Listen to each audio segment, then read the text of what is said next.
Namaste, dzień dobry, hola, konnichiwa, bonjour. Good morning, good morning, good morning. It's Ken at 10. How are you today? If you haven't been here before, welcome. This is Ken at 10. We're James Alexander Estate Agents, and we broadcast every day telling you all about what's going on with the national and local property market and what's going on right here in Southwest London. So how are you? Hope you're well.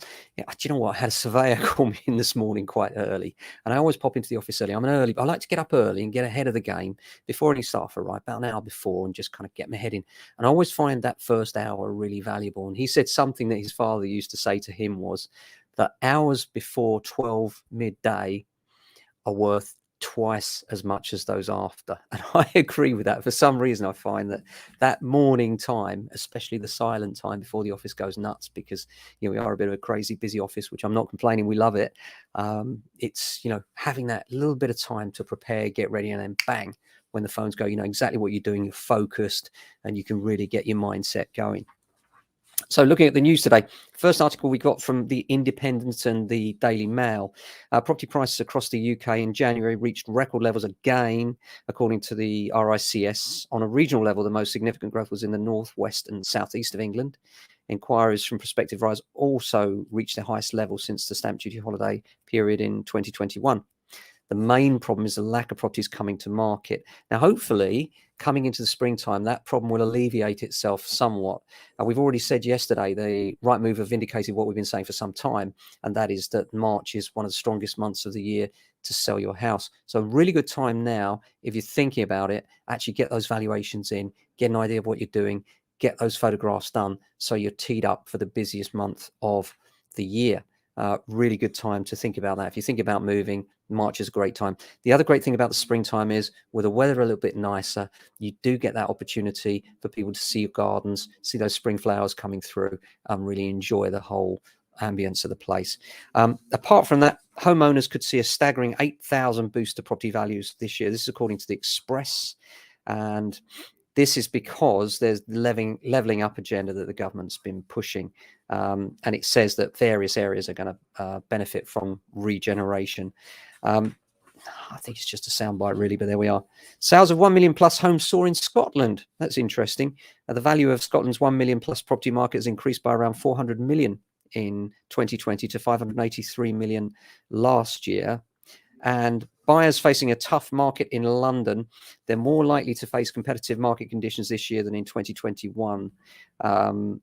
According to Chesterton's, since January, 51% more buyers have entered the market and 35% more property viewings took place. And it's a really busy time out there. So if you are thinking of moving, it could be the best time, because there are all sorts of challenges ahead, as well as Putin and his awful situation there. Although, is it going to happen, isn't it? Who knows? But it's certainly made a lot of people anxious. And look at the price of fuel, and that's absolutely shocking. So, lots of pressures on homeowners, pressures from fuel, pressures from inflation, mortgage rates going up. So as much as there are lots of positives in the market, there are some negatives that are going to filter through, particularly second half of this year, which makes it quite a good time to consider moving right now. While the market's a little bit more buoyant, a little bit busier. Of course, there is a good argument that says that if you sell your house for £1,000, it doesn't actually matter if you can buy what you want for £1,000 as well, if you're making a sideways move. A lot of people worry about the amount of money, but actually it's the difference between what you're buying and selling for that is really the key thing. If you're selling for a little amount of money and buying for a little amount of money, it doesn't really matter. I always remember years ago, we sold a property for somebody who was in a real hurry, and they sold to a cash buyer at a discount of 50,000. And I said to him, "You're absolutely mad. We could get you more." And he said, "Yeah, you could, but you couldn't get me what I'm buying. And that's got a discount of at least 150,000 on.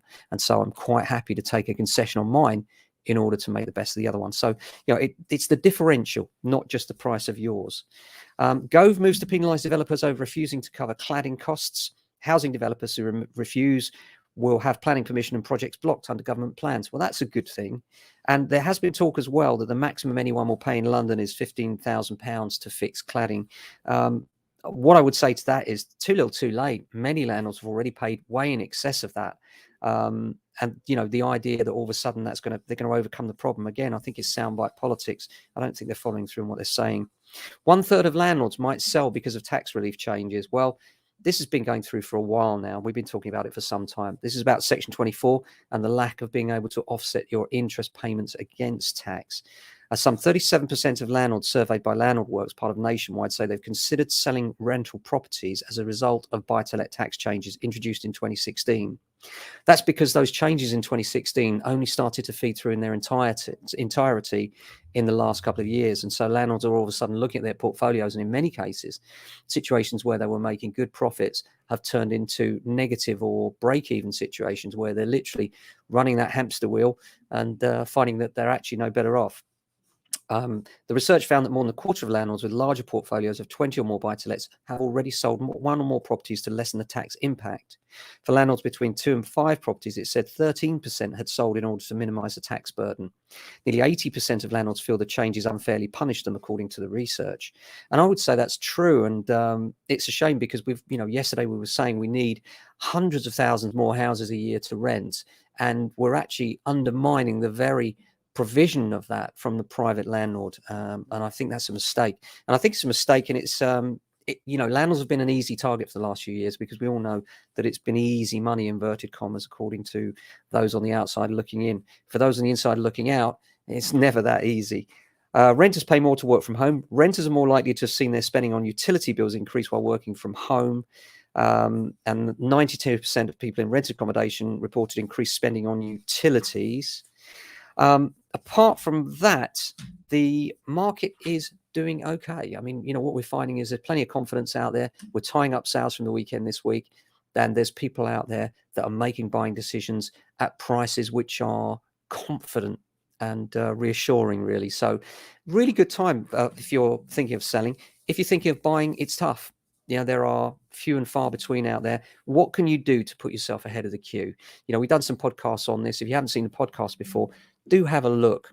See if I can find you the clips on that so you can log in and have a look. As far as the podcast is concerned, it's called the Property Buyer and Sellers Podcast. There's lots of hints, tips, and tricks for you to put you ahead of the queue. But one of the things that you can do is call and have a chat with estate agents that are local to the area you want to be in, so that they know that you're there and you're looking and exactly what you're looking for. There you go.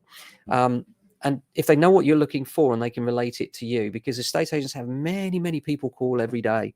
And if you get the chance to build a relationship with one, you should consider it. I know a lot of people think, we're awful people and all we want is, the pound note. But in the end, building relationships is what any good business is about.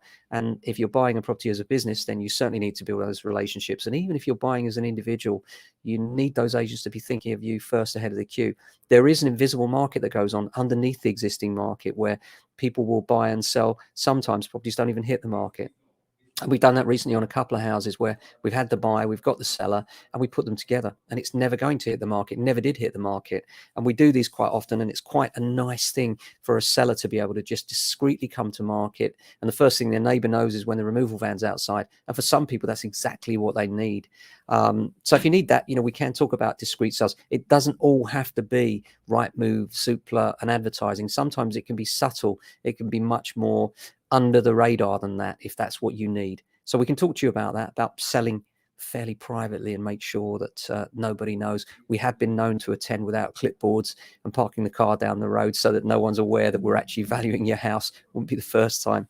So apart from that, the weather here, it's chilly. It's quite chilly today, but it's not raining too heavy, just a little bit of light rain. I understand we've got a couple of storms coming this week, so look out for those. And hope you have a great day. Thanks very much for watching as always and for your company. And look after yourselves, your families and friends if you can. We'll see you tomorrow, same time, same place. Ciao.